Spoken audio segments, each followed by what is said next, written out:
Празднование Международного дня медицинских сестер в Сибае началось с приятного момента.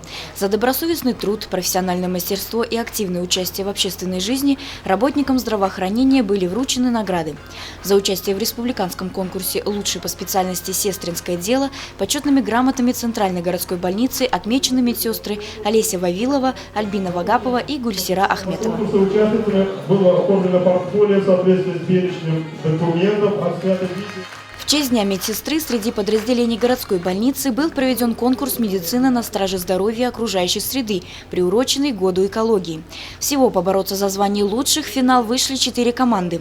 Это работники стационара, взрослый детский поликлиник, акушерского стационара. Названия у команд были весьма звучными: «Экопатруль», «Цветочная планета», «Спасатели» и «Пионеры чистоты».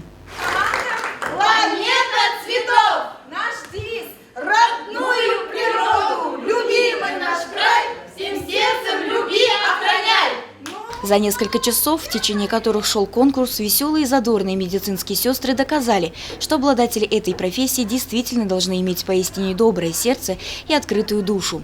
Абсолютными победителями конкурса «Медицина на страже здоровья окружающей среды» стала команда отделения для взрослого населения «Цветочная планета». Евдокия Титаренко, Нияз Мирхайдаров, Гульгина Раскильдина, телекомпания СТВ.